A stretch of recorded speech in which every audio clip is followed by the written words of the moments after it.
자, 이제 민법 가지고 보겠습니다. 자, 첫 번째 주제, 반사의 질서의 법률행위에 해당돼서 무효가 되는 것을 모두 고르시오라고 되어 있고요. 자, 가장 간단한 형태의 문제가 되겠습니다. 그래서 일단은 양도소득세 회피할 목적으로 실제 거래한 매매 대금보다 낮은 금액으로 매매 계약을 체결한 행위에서 다운계약 사건이 될 테고요. 요건 이제 반사의 질서의 법률행위까지는 아닌 것으로 보게 된다. 해서 이 반사의 질서의 법률행위가 되게 되면 절대적 무효라고 해서 선의 제3자도 보호받지 못하는 문제가 터지게 되죠. 그래서 갑이라는 사람하고 을이라는 사람 사이에 다운계약서 한번 있었고요. 그 다음에 이게 만약 절대적 무효라고 한다면 나중에 병이라는 사람, 이 내막을 몰라도 보호를 받지 못하는 문제가 발생한다. 그래서 이건 굳이 해석하면은 단속 규정 얘기로 해석을 할 수가 있을 거예요. 그래서 그리고 부동산 거래 신고 등에 관한 법률 이런 걸 보게 되면 실거래가 신고라는 개념이 있게 될 것이고요.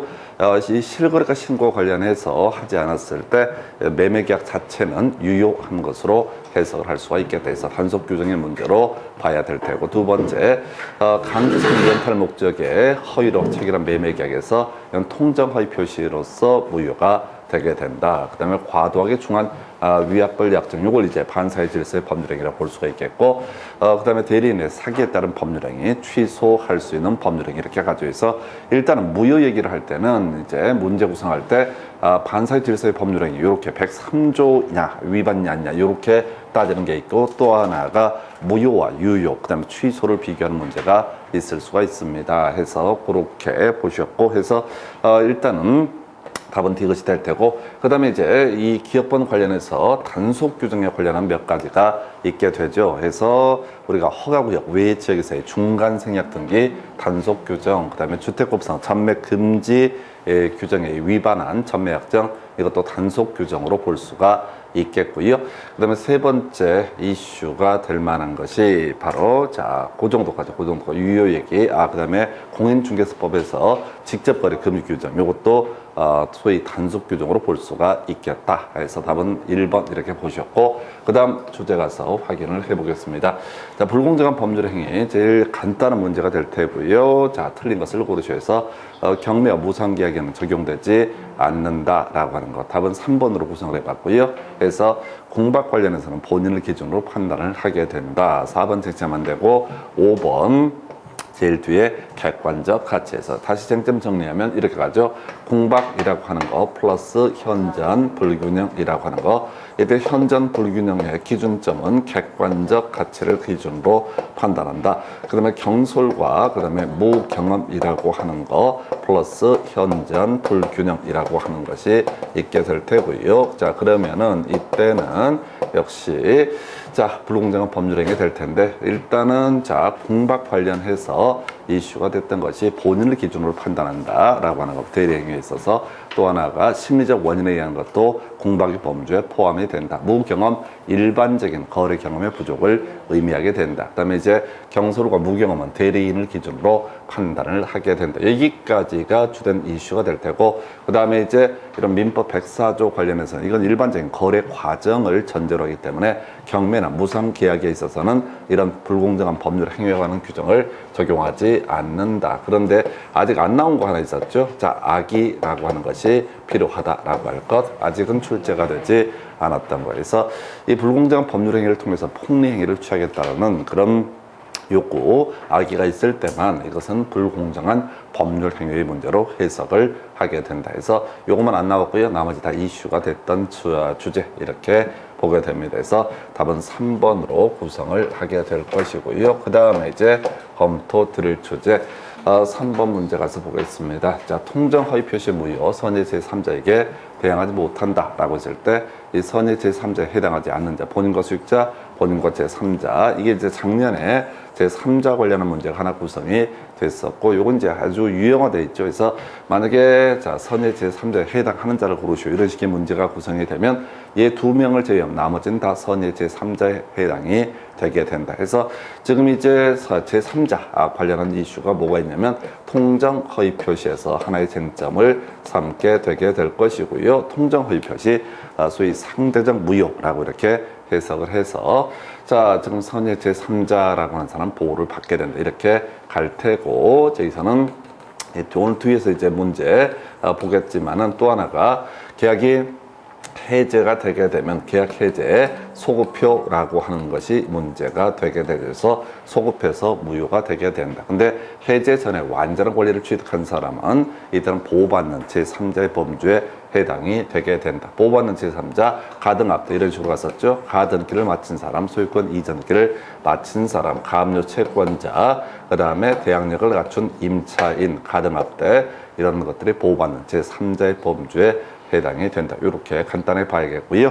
자, 통정허위 표시 관련한 주연 쟁점들 첫 번째 이슈. 자, 통정허위 표시 선의 제3자라고 하는 사람 보호를 받게 된다. 문제 구성할 때 항상 선의인데 과실이 있는 경우 이렇게 흔들어 줍니다. 그래서 설령 과실이 있다 할지라도 선이 이게 되면 보호를 받게 된다. 이렇게 하나 봐야 되겠고, 그 다음에 이제 또 하나 이슈가 될 것이 선의 제3자의 범주에 포함되지 않는 것. 본인과 수익자, 본인과 제3자는 선의 제3자의 범주에 포함되지 않는다. 그래서 세 번째 출제 포인트가 될 만한 것이 그 얘기죠. 자, 29회 30회 연속 나왔던 주제. 자, 갑과 을 사이에 통정해서 매매를 원인으로 해서 소유권 이전 등기가 이루어졌다. 그럼 매매는 무효가 될 테고 통정이니까 이때 사실은 증여가 숨겨져 있다라고 했을 때 증여는 유효, 매매는 무효 이렇게 하게 됩니다. 그래서 전국적으로 을이라는 사람은 자, 이런 경우에 은닉행위에서 소유권을 취득을 하게 된다. 그럼 뒤에 있는 사람이 설령 악이라 할지라도 어차피 을이 자, 온전하게 소유권을 취득하기 때문에 뒤에 있는 사람 당연히 권리를 취득을 하게 된다. 이 정도가 통정 허위 표시 관련한 쟁점 이렇게 보게 됩니다. 그래서 지금 제3자가 아닌 것은 답은 1번 이렇게 구성을 하겠고요. 그 다음 주제, 진위 아닌 의사표시 등 틀린 것을 고르시오라고 해서 자, 일단 비진위 의사표시 관련한 주요 쟁점들 보게 되면은 이렇게 돼 있습니다. 무엇이 비진위 의사표시냐라고 했을 때 요걸 이렇게 얘기하죠. 자, 일괄사직 또는 이제 일괄사직이라고 하는 것이 뭐가 된다? 비진위 의사표시의 범주에 속하게 된다. 나머지는 다 비진위 의사표시가 아니다. 이렇게 가야 될 것이고요. 그럼 비진위 의사표시면 그 효력이라고 하는 게 유효냐 무효냐 해서 두 가지 경우의 수가 있게 된다. 무효가 되는 경우도 있고 유효가 되는 경우도 있다. 무효가 되는 경우 알았거나 알 수 있었을 때, 알았거나 알 수 있었을 때 이때는 무효. 나머지 선의 무과실, 몰랐고 알 수가 없었다면 유효 이렇게 얘기를 하죠. 그 다음에 이제 좀 어려운 게 5번 질문인가요?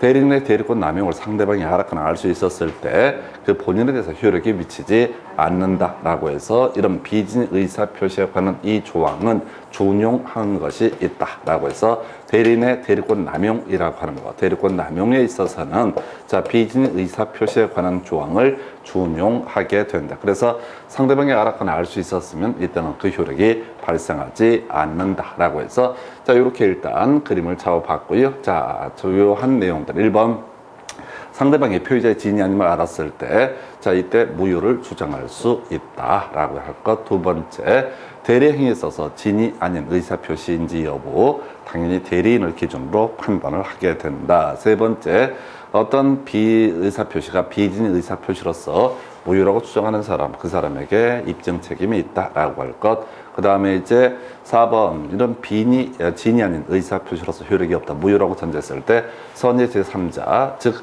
그 법률 진이 아닌 의사표시를 기초로 해서 새로운 이해관계를 맺은 선의 제3자에 대해서는 대항하지 못한다라고 할 것. 이렇게 갈 때고 답은 5번으로 구성했어요. 그래서 대리인 대리권을 남용을 했을 때 이때도 비진위 의사 표시에 관한 조항을 준용하게 된다. 그래서 이때 본인에 대해서는 무효이기 때문에 본인에 대한 효력이 없다. 이렇게 가게 됩니다. 그래서 답은 5번으로 구성을 하게 되겠고요. 그래서 이 정도가 비진위 의사 표시라고 하는 것, 이 정도 보셨고, 그 다음 주제 가서 살펴보시게 되면 무효 취소 등에 관한 설명 틀린 건 이건 이제 거의 무효인 범죄행위 추인에 관한 주제가 이슈가 될 테고 이 파트에서 2번 정도 7년 동안 2번 답이 됐던 주제가 2번 지문인가요? 해서 자, 일단은 기본적인 구조를 봐야 되죠. 어떤 법률행위가 무효다라고 하게 되면은 이 경우의 수가 이런 게 있었죠. 절대적 무효라고 하는 개념, 민법 103조나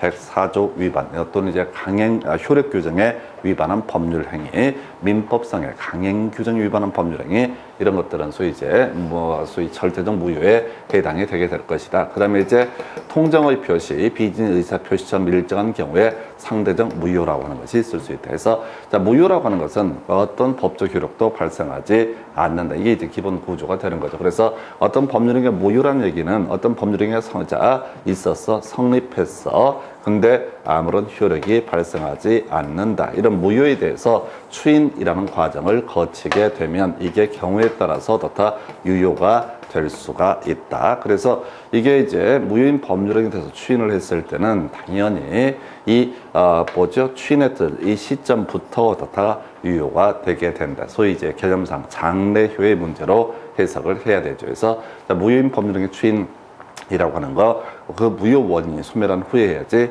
효력이 있다. 큰 쟁점 안 되고요. 주로 이제 이 얘기는 어디서 이슈가 되냐면 취소할 수 있는 법률행위 추인이라고 하는 거, 취소의 원인이 소멸된 후에 해야지 효력이 있다. 원칙적으로. 다만 법정 대리 인의 추인은 취소의 원인이 소멸되기 전에 추인하더라도 그것이 유효하다. 이렇게 봐야 되겠고요.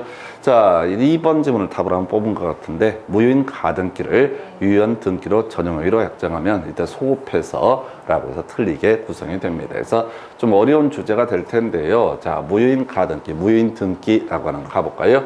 갑소유 X 부동산에 대해서 을과 매매 계약이 체결되게 됩니다. 그래서 을이 이 문제 소유권을 취득하기 위해서는 을 명의로 소유권 이전 등기가 이루어져야 된다. 이게 이제 기본 구조가 되게 될 텐데, 자, 이 어떤 이유가 있어서 갑이 을에게 소유권 이전 등기를 못 해줄 상황이다. 그래서 을 명의로 가등기라고 하는 것을 해두게 된다. 그래서 이 가등기가 있게 되면 중간에 권리자 갑이 이 문제 부동산을 병한테 팔아서 병이 소유권을 취득했다라고 할지라도 가등기에 의한 본등기라고 하는 거, 이때 을 명의로의 본등기가 있게 되면은, 자, 이 가등기와 본등기 사이 이루어진 등기 중에서 양립할 수 없는 등기는 등기관 직권으로 말소, 무효이기 때문에 직권 말소. 자, 그런데 이 사람이 자, 본등기를 하기 전 상태에서 이 계약이 나가리가 됐다. 갑과 을 사이의 계약이 나가리가 됐다라고 이렇게 전제를 하게 됩니다.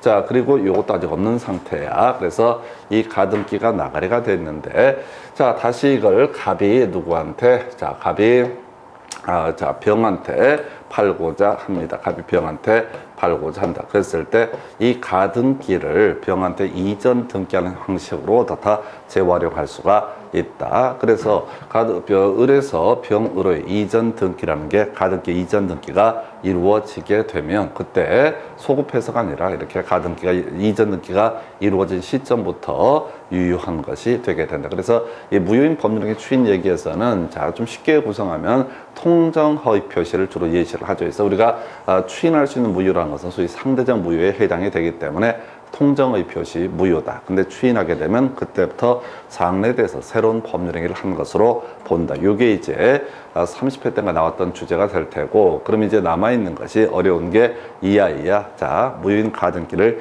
유효한 등기로 전용하기로 약정을 하게 되면 소급해서가 아니라 바로 자, 이전 등기가 이루어진 그 시점부터 유효한 등기가 된다. 해서 답이 거의 다 정해져 있는 그런 유형이 되겠습니다. 다만 이게 이제 통정의 표시는 좀 쉽게 이제 받아들일 수가 있는데, 문제는 이제 무효인 가등기를 유용하기로 전용하기로 약정을 했을 때 이게 마치 자, 법률행위가 아닌 것처럼 보여지게 되는데, 어찌됐든 이건 장래돼서 효력이 발생한다. 그 다음에 이제 추삼한십이라고 하는 거, 추인할 수 있는 날부터 3년, 법정일 한 날부터 10년 경과되면 더 이상 취소권 행사할 수 없고요. 자, 무효인 계약이 사후에 적법하게 추인이 된 때라고 되어 있습니다. 그래서 통정의 표시 이런 것들이 추인이 있게 되면은 새로운 법률행위를 한 것으로 보아야 한다. 자, 그 다음에 제한 능력을 이유로 법률행위 취소가 됐을 때 서원제 제3자는 어떤 경우에도 보호받지 못한다. 26회 때 나왔던 주제가 될 테고요. 우리가 취소할 수 있는 법률행위 중에서 민법 영역에서 제한 능력자의 법률행위 취소할 수 있다. 출제 포인트 아예 답을 외우고 들어가야 돼. 우리가 사기 강박, 차고 있다는 의사 표시 같은 경우에는 취소권 행사가 있게 되면은 이제 취소권 행사가 이루어지게 되면 선의 제3자 당연히 보호를 받게 될 것인데, 물론 시험에 거의 안 나옵니다. 딴 것 내릴 게 많기 때문에. 근데 제한 능력을 이유로 법률행위가 취소가 됐을 때, 이때는 자 바로 선의 제3자라고 할지라도 보호를 받지 못한다. 그 정도로 갑니다. 그래서 하여튼 무효에 관한 설명, 무효 취소에 관한 설명, 이런 식의 문제 구성할 때는 거의 100%가 바로 무효인 법률행위의 추인이라고 하는 것을 갖고 쟁점을 삼고, 무효인 법률행위 추인에서는 그저 장래효라고 하는 거, 자, 이 외에도 해지라고 하는 것도 장래효가 되게 될 것이고요. 자, 조건부 법률행위, 기한부 법률행위도 원칙적으로 장래요. 다만 문제가 되는 게 조건부 법률행위에서는 소급하게 할 의사를 표시한 때는 어떻다? 그때는 소급해서 효력이 발생하게 된다. 그런 것들이 몇 개 이슈가 됩니다. 그래서 자, 하여튼 위아래 답은 2번으로 구성을 해놨고요. 그 다음 주제 가서 확인을 해보겠습니다. 자, 법률행위 취소 등에 관한 설명, 옳은 것을 해서 자, 취소권 추삼한십이라고 해서 추인할 수 있는 날로부터 3년, 법률행위를 한 날로부터 얼마? 10년 해서, 요거 틀렸단 말이지. 숫자가 많기 때문에 착각할 수 있는 주제. 추삼한십 28회 때인가요? 괄호넣기 해서 법률행위를 한 날로부터 10년 기억, 그 다음에 이제 추인할 수 있는 날로부터 3년, 이렇게 이제 바꿔치기해서 나왔던 적도 있습니다. 자, 그 다음에 세 번째 질문, 법정 대리인의 추인이라고 하는 거, 취소의 원인이 소멸된 후에만 효력이 돼. 요걸 틀렸죠. 그래서 지금 추삼한십에 이어서 두 번째 취소권 제한과 관련한 주제. 자, 법정 대리인의 추인이라고 하는 것은 취소 원인 소멸되기 전에 해도 그것은 유효하다. 이건 이제 이런 얘기지. 자, 갑이라는 사람이 제한 능력자, 미성년자라고 전제를 해보게 됩니다. 그래서 자, 이 사람에게는 을이라는 법정 대리인 아빠가 존재하고 있다. 자, 그래서 이 사람이 병과 일정한 계약 등을 체결했다. 그래서 제한 능력자의 법률행위는 취소권을 행사할 수 있다. 그래서 갑이 취소권을 행사할 수도 있고 을이 취소권을 행사할 수도 있게 될 것이다. 이렇게 이제 가게 되죠. 자, 그런데 이제 문제는 이 미성년자가 취소권을 행사하기 위해서는 취소의 원인, 미성년자가 성년자가 된 후에 바로 취소권을 행사할 수 있다. 그래서 추인할 수 있는 날부터 3년이라는 얘기가 나오게 되는 겁니다. 이 사람이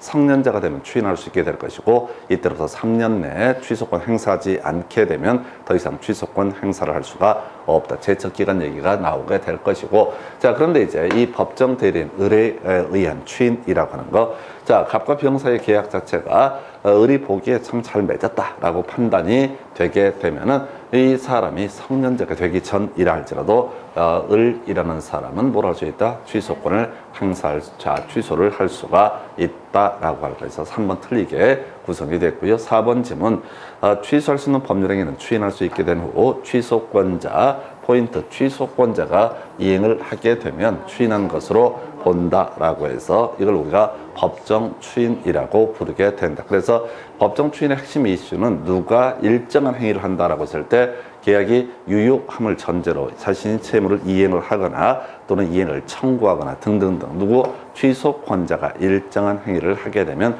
이때 바로 법정 추인, 더 이상 취소권을 행사할 수 없다라고 이렇게 보게 됩니다. 그래서 이게 이제 단독으로 나오는 문제가 이제 있을 텐데, 취소권자의 상대방이 계약의 유효를 전제로 일정한 행위를 했다는들, 그런 건 전혀 문제가 되지 않고 취소권자가 일정한 행위를 하게 되면 어떻다? 법정 추인, 이렇게 가지고 있어. 답은 4번으로 구성을 해봤고요. 그 다음 5번 질문, 취소할 수 있는 법률행위를 추인을 한 사람은 다시 취소할 수 있다라고 할 것 말이 안 되죠. 그래서 추인하게 되면 확정적 유효가 되기 때문에 더 이상 취소권은 행사할 수 없다라고 해서, 일단은 자, 취소권 행사의 제한이라고 해서 세 가지, 제척기간이라고 해서 추삼한십이라고 하는 것이 있었죠. 그래서 추인할 수 있는 날로부터 3년, 법률행위를 한 날로부터 10년이라고 하는 것이 하나의 이슈. 두 번째, 법정 대리인에 의한 추인이라고 하는 것은 취소의 원인이 소멸되기 전에도 추인해도 그것이 유효한 법률행위를 만들 수 있겠고,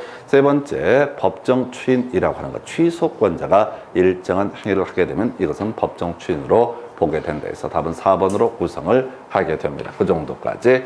자, 그 다음 주제 가서 볼까요? 사기에 따른 의사표시 잘 내지 않는 영역 중에 하나죠. 우리가 이제 취소할 수 있는 법률행위 제한 능력자의 범죄행위라고 하는 것이 있었고, 그 다음에 차고 있다는 의사표시, 그 다음에 사기, 강박에 따른 의사표시, 총 세 가지가 취소할 수 있는 범죄행위. 그래서 일단 제한 능력자의 범죄행위 관련해서는 취소권 행사가 이루어졌을 때 선의 제3자라고 하는 사람, 이 선의 제3자라고 하는 사람 보호받지 못한다. 이게 이제 포인트가 될 테고, 차고 얘기하고요. 그 다음에 이제 지금 사기 사기 강박 묶어서 유의해대 들어가면 다 취소할 수 있다 해서 차고 얘기부터 한번 스크린을 해볼까요? 차고 있다는 의사표시, 원래 이제 논리 구조는 이런 식이죠.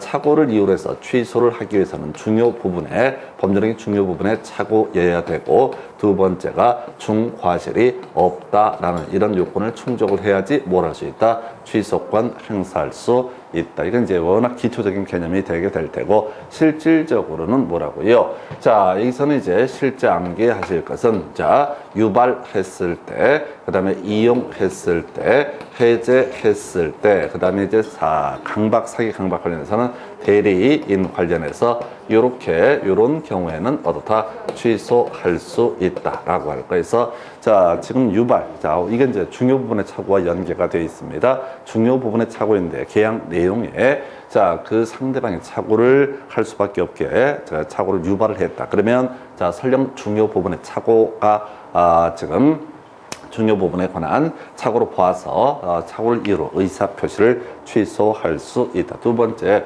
중과실을 없애야지 취소권 행사할 수 있는데, 상대방이 이 사람의 착오를 알고 이용을 했다. 그러면 그 상대방 보호받을 가치가 없기 때문에 취소권 행사할 수 있었고요.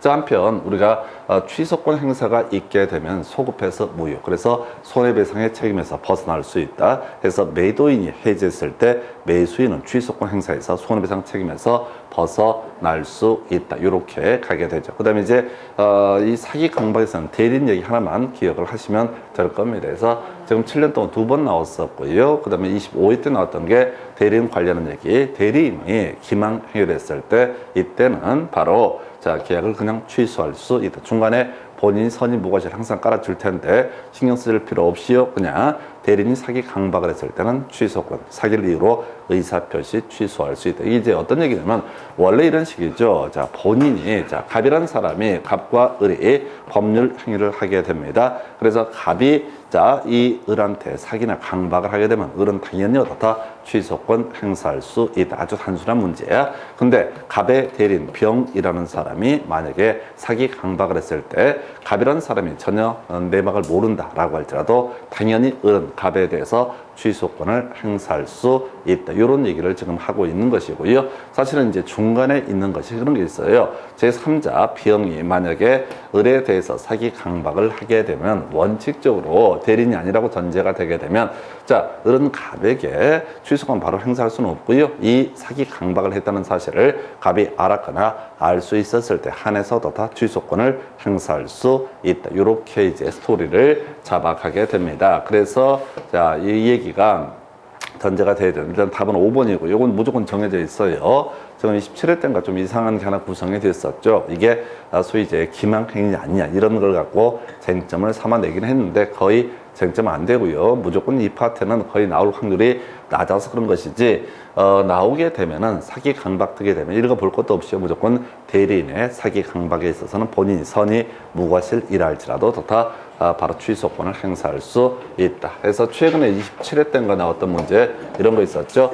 아파트 단지 인근에 공동묘지가 조성되어 있다는 사실을 고지하지 않은 것은 기망행위에 해당한다. 자, 그 다음에 이제 아까 대리인 말고요. 제3자가 제3자의 사기에 의해서 상대방이 의사표시를 했다라고 한다면, 그때 이 제3자가 사기 강박을 했다는 사실을 본인이 알았거나 알 수 있었을 때 한해서 상대방이, 법률적인 상대방에 대해서, 본인에 대해서 취소권 행사할 수 있게 되겠고요. 그 다음에 이제 판례 지문 중에 가끔 2번 나왔나? 지금까지 7년 동안 다소라는 표현을 쓰게 되면 요거 봐줄만 하다. 자, 이런 의미로 쓰인다고 그랬었고요.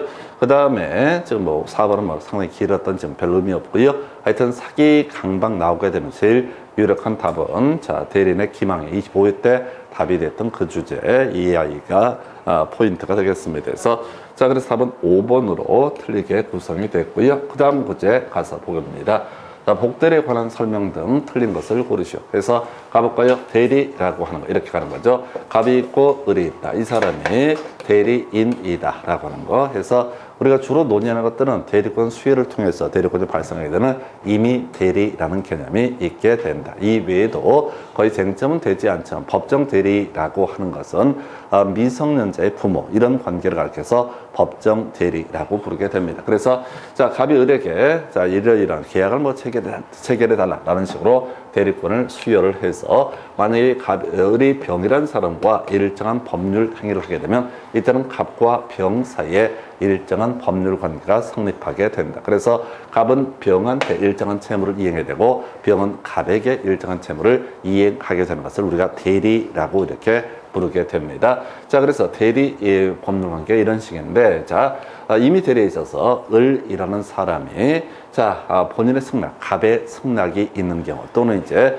불가피한 사유가 있으면은 자, 병이라는 사람을 복대리인으로 선임을 할 수가 있다. 그러면 이 사람을 자, 정이라는 사람을 복대리인으로 선임할 수 있다. 그러면 이 사람을 복대리인이라고 부르게 된다. 그래서 복대리인도 결국은 대리의 일종이기 때문에 만약에 을이라는 사람이 병을 만나서 계약을 체결한다라고 하면 그 계약서 쓸 때 매도인에다가 갑의 대리인 을이라고 표시를 하고 상대방 병을 표시하게 되면 이때 갑과 병 사이의 법률 관계가 성립하게 될 것이다. 그럼 이제 복대리인 정이라는 사람도 자, 일정한 복대리권을 수여를 받게 되면은 그게 이제 적법하다고 했을 때 정이라는 사람은 갑의 복대리인 정이라고 표시하고 그 다음에 병과 계약을 체결을 하게 될 것이다. 그래서 자, 이 정의 복대리 행위에 의해서 결국 이제 갑이라는 본인과 상대방 병이라는 사람 사이에 일정한 법률 관계가 성립이 되게 된다. 그래서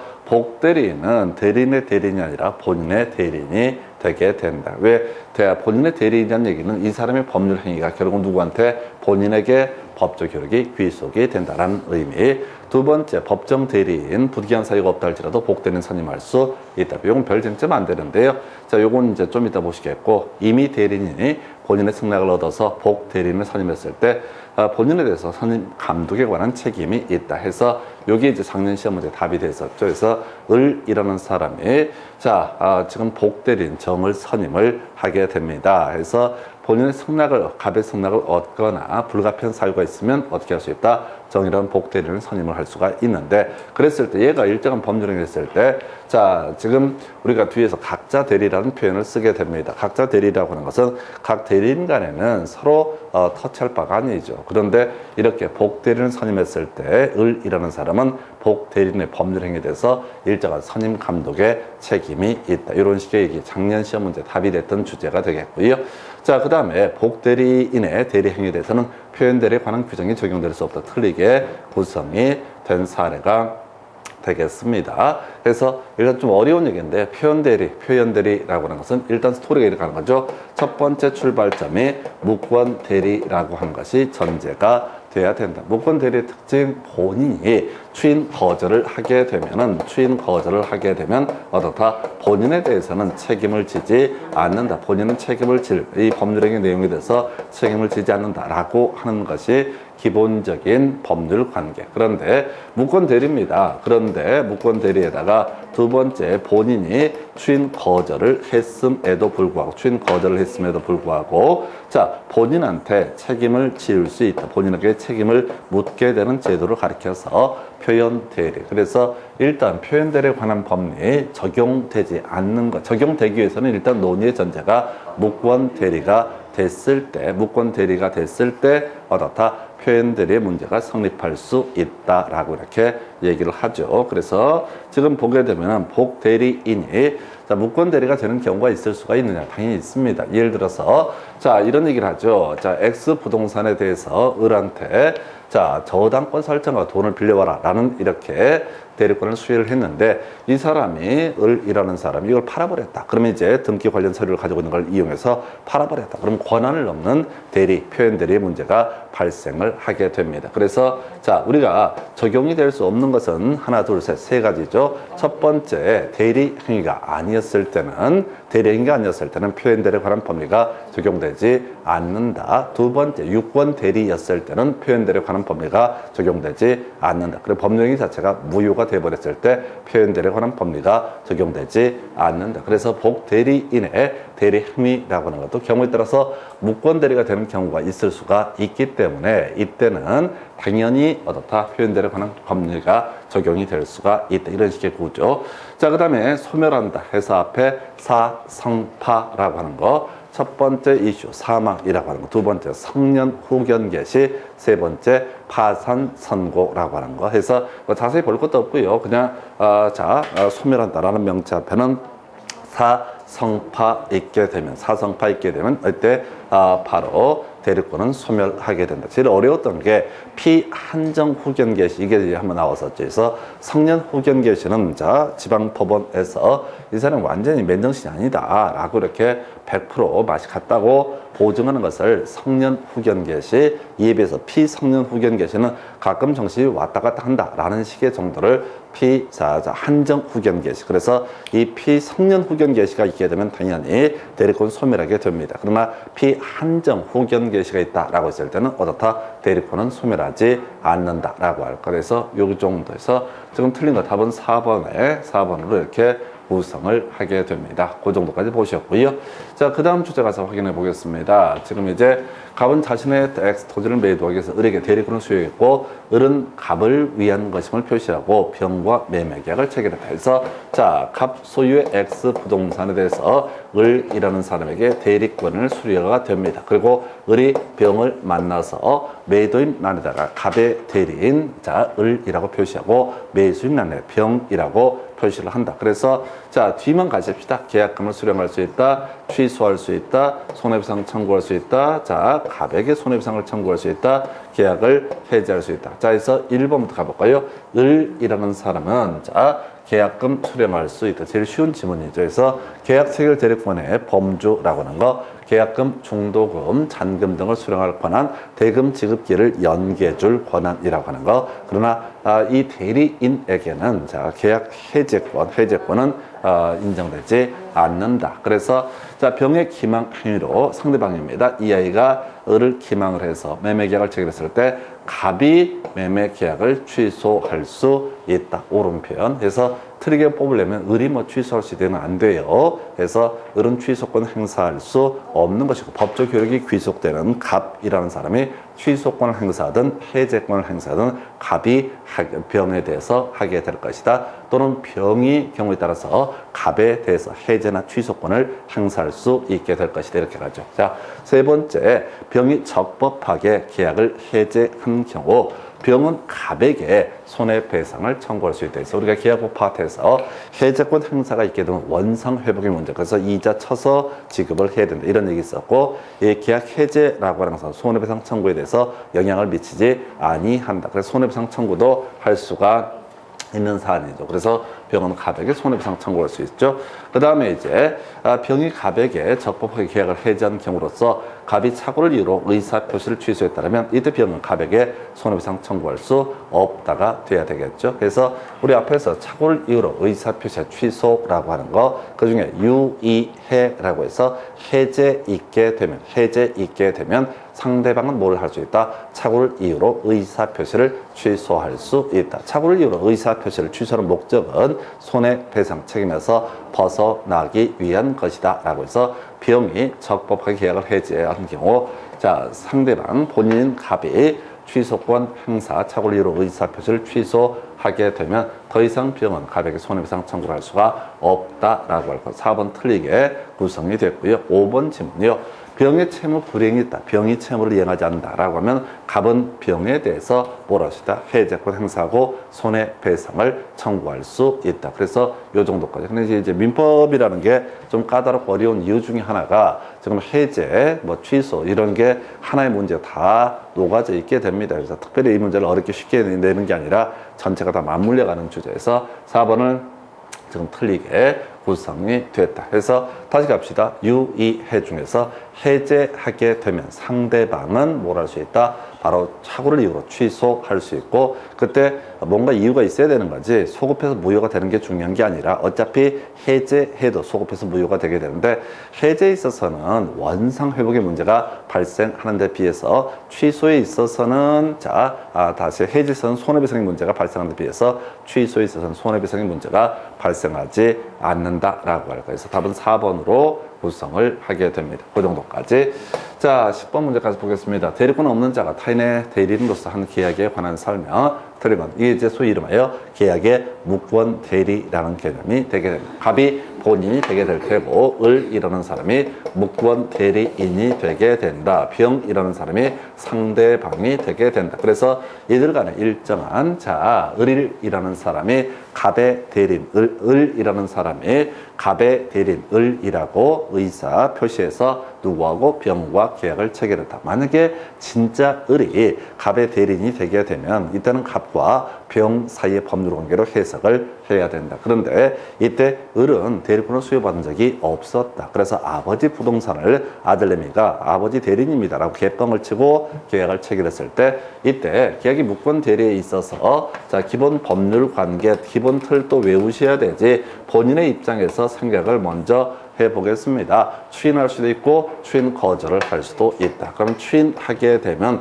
소급해서 유효가 되게 된다. 이게 첫 번째. 근데 조건을 간추인, 변경을 간추인은 어떻다? 상대방이 동의를 하지 않는 이상 효력이 발생하지 않는다라고 할 것. 그 다음에 추인 거절하게 되면 완전히 이제 무효가 되게 되는 거죠.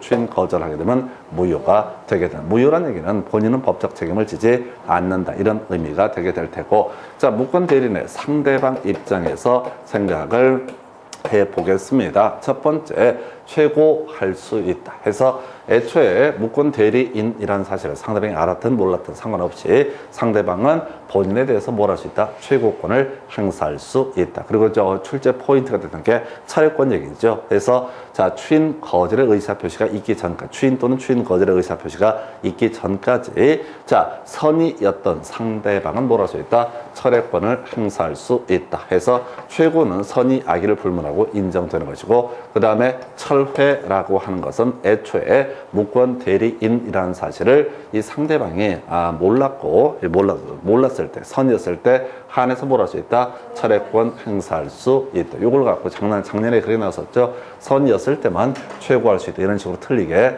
구성이 됐던 바가 있었고요. 한편 만약에 추인 거절의 상태에 이르게 되면은 추인을 받지 못하게 되면 기본적으로 무권 대리인에 대해서 계약 이행 책임 또는 손해배상 책임을 물을 수가 있다. 누가? 이 상대방이 책임을 물을 수가 있는데 두 가지 면책 사유 있었죠. 이 사람이 무권 대리인이 제한 능력자였었거나 또는 이제 애초에 법률행위 할 당시에 그 사람이 무권 대리인이라는 사실을 알았거나 알 수가 있었다라고 한다면 이때는 어떻다? 소위 이제 계약 이행 책임 또는 손해배상 책임을 물을 수가 없다라고 해서 이제 지문 가지고 살펴보도록 하겠습니다. 계약이 무권 대리에 있어서 본인이 이를 추인하지 않게 된 본인에 대해서는 아무런 효력이 없다라고 하고, 상대방 선의악이 불문하고 최고할 수 있고요. 본인이 그 기간 내에 확답을 바라지 않을 때 거절한 것으로 본다라고 할 것. 한편 3번 계약 당시 대리권 없음을 알았던 상대방 철회할 수 없다. 4번 추인은 다른 의사표시가 없는 때 계약 시에 소급해서 효력이 생기게 되지만은 제3자의 권리를 해야지는 못한다 해서 옳은 표현.